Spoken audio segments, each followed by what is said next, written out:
कंकर मत मार पानी में, उसे भी कोई पीता है। यूं मत कर जवानी बर्बाद, तुम्हें भी कोई देख कर जीता है। चलिए आज हम लोग पढ़ने वाले हैं आयत कि आयत क्या है, किसे कहते हैं। बहुत सारे बच्चे का कमेंट है सर कि आपने अधूरा वीडियो बनाया, उसके आगे आयत का वीडियो बनाइए, उसके आगे वीडियो बनाइए। बहुत सारे लड़का कमेंट भी आया है, लेकिन कमेंट को हमने देखा है, आज फिर हम लोग आयत का वीडियो बना रहे हैं कि आयत क्या है, किसे कहते हैं।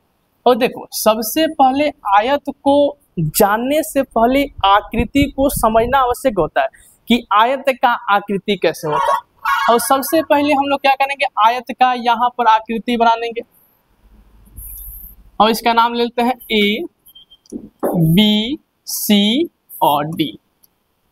और देखो, आयत किसे कहते हैं, वैसा चतुर्भुज, वैसा चतुर्भुज जिसके सम्मुख या आमने सामने के भुजा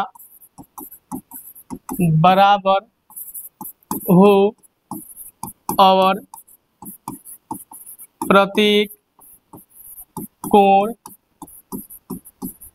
समकोण हो, उसे आयत कहते हैं। जैसे हम यहाँ पर देखेंगे, जैसे यहाँ पर कह रहा है कि वैसा चतुर्भुज जिसके सम्मुख या आमने सामने के भुजा क्या हो, बराबर हो। वैसा चतुर्भुज जिसके आमने सामने, तो यहाँ पर देखो तो ए बी के सामने का भुजा क्या हो जाएगा, सी डी हो जाएगा। ए बी बराबर C D, comma A D बराबर बी सी, यानी ए डी के समांतर यानी सामने का भुजा वो क्या हो जाएगा, बी सी हो जाएगा। ए बी के सामने का भुजा क्या हो जाएगा, सी डी हो जाएगा। और प्रत्येक कोण क्या हो, समकोण हो, यानी प्रत्येक कोण क्या हो जाएगा, कोण ए बराबर कोण बी बराबर कोण सी बराबर कोण डी बराबर 90 डिग्री, यानी प्रत्येक कोण क्या हो, समकोण हो। चलिए इसमें अगला देखते हैं नोट में कि आयत के विकर्ण एक दूसरे के बराबर होते हैं।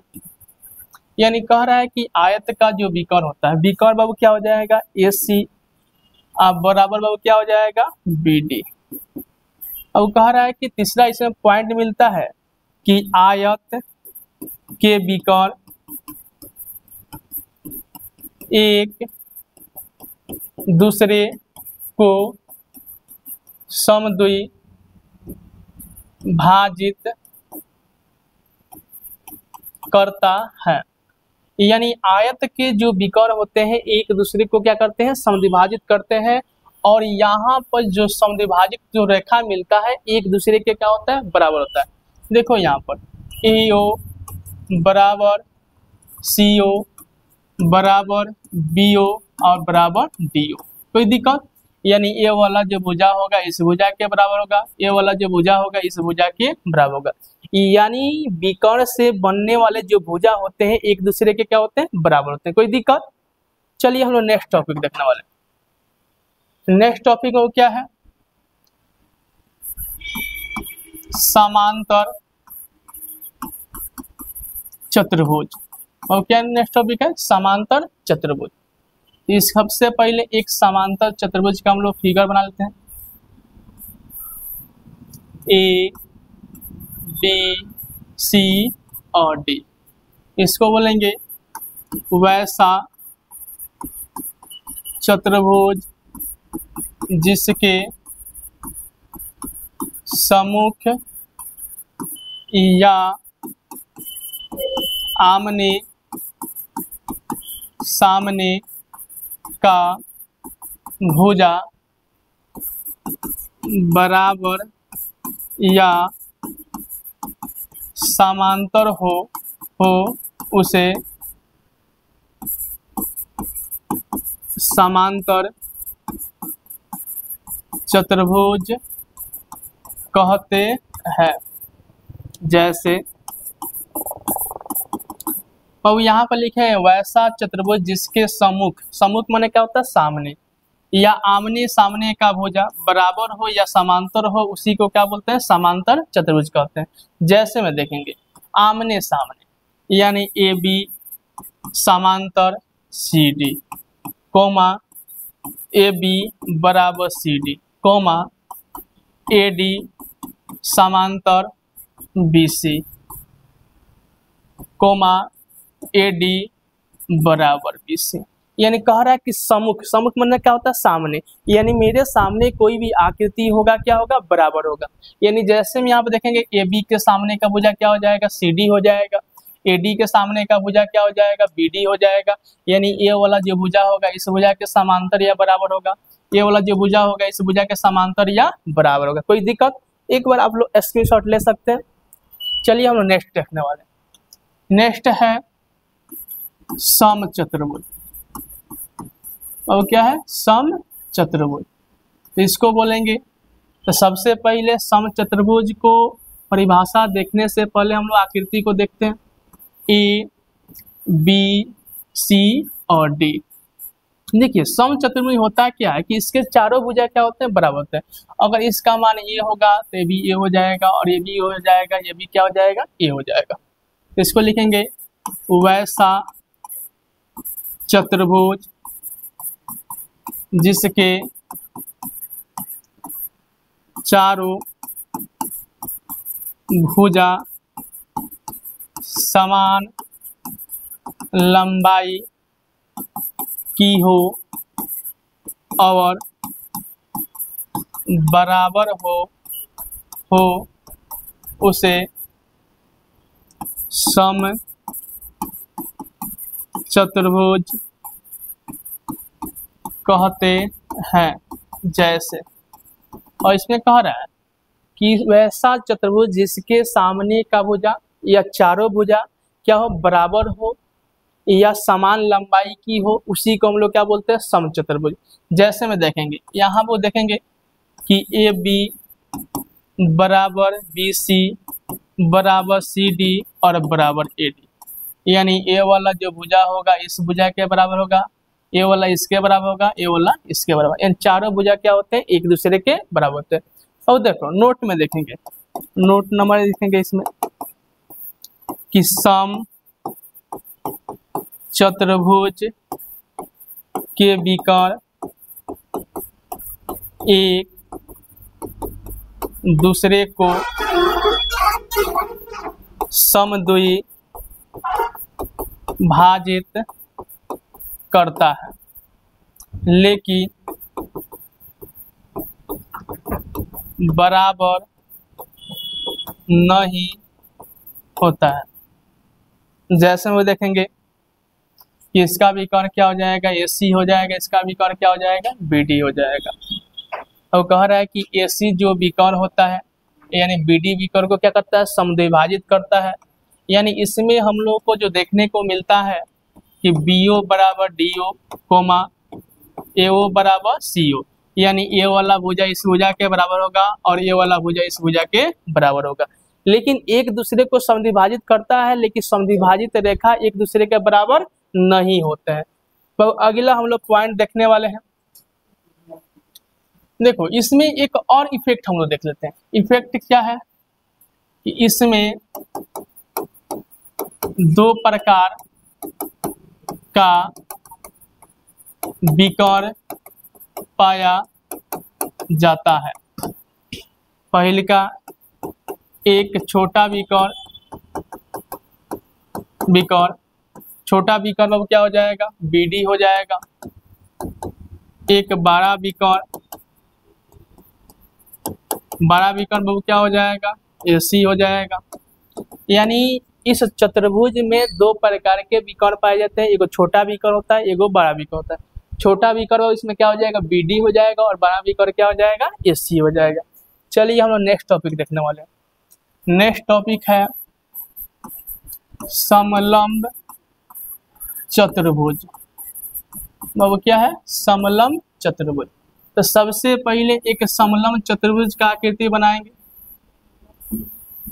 वो ए हो जाएगा, बी हो जाएगा, सी हो जाएगा और डी हो जाएगा। और इसका परिभाषा होगा वैसा चतुर्भुज जिसके दो युग्म में से एक युग्म समांतर हो, उसे समलंब चतुर्भुज कहते हैं। जैसे इसमें कह रहा है कि दो युग्म में से एक युग्म क्या हो, समांतर है। तो पहले का युग्म ए वाला मिलकर हो जाएगा, दूसरा युग्म ए वाला मिलकर हो जाएगा। यानी दो गो युग्म में से एक युग्म अगर समांतर दिखता है तो उसी को हम लोग क्या बोलते हैं, समलंब चतुर्भुज। अब यहाँ पर देखेंगे ए बी समांतर, अब क्या हो जाएगा, सी डी, यानी ए वाला भुजा इस भुजा के समांतर होगा। नोट में देखेंगे, अब नोट में देखते हैं, इसमें दो विकर्ण पाया जाता है जो एक दूसरे को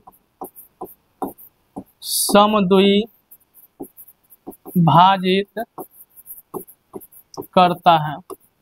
इसमें दो विकर्ण पाया जाता है, पहले का विकर्ण बी डी हो जाएगा और दूसरा विकर्ण सी डी हो जाएगा। और देखो जितना भी चतुर्भुज होता है, चतुर्भुज के चारों कोणों का योग कितना होता है, 360 डिग्री। चलिए एक एक हम लोग परिभाषा देख लेते हैं और इसका सूत्र देख लेते हैं। परिभाषा तो हमने देख लिया, लेकिन अब इसका हम लोग सूत्र देखते हैं।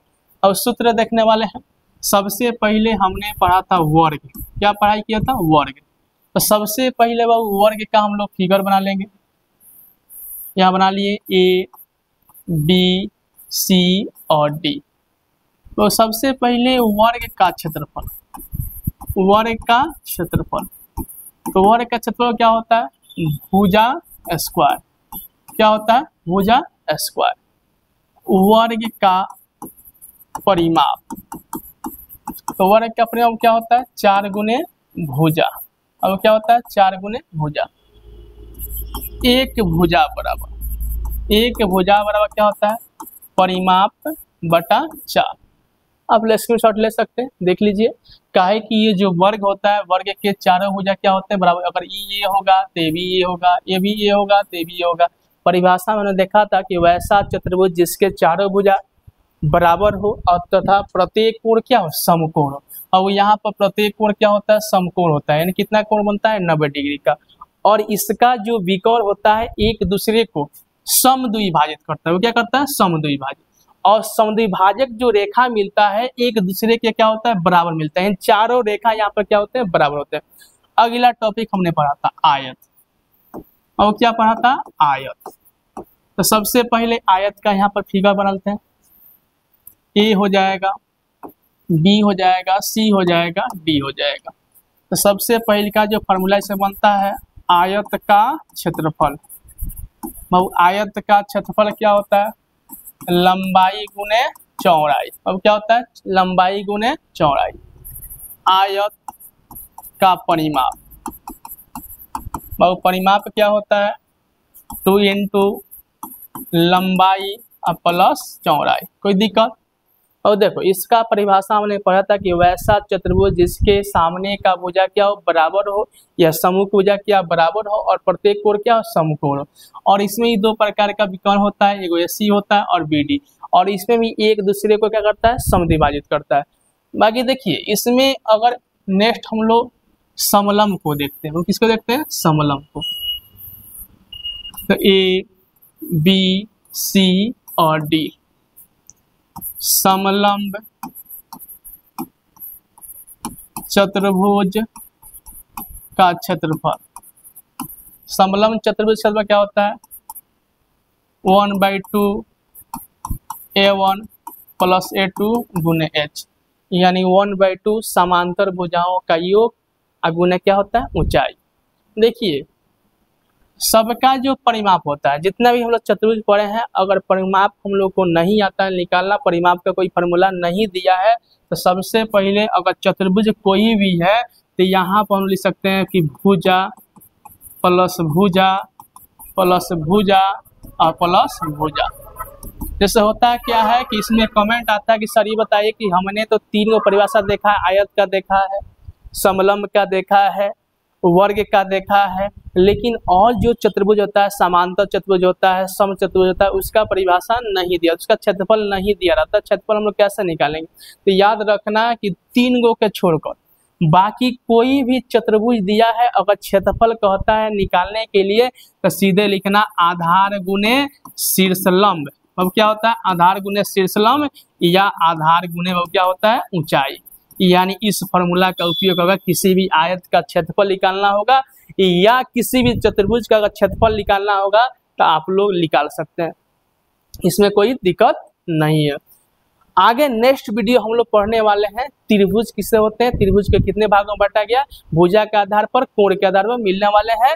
मेरा चैनल का नाम है यूनिक इंस्पायर इंडिया, के साथ आप लोग जुड़िए, लाइक कीजिए, कमेंट कीजिए, सब्सक्राइब कीजिए, काहे कि नेक्स्ट वीडियो आप लोगों तक पहुंच सके। जय हिंद, जय भारत।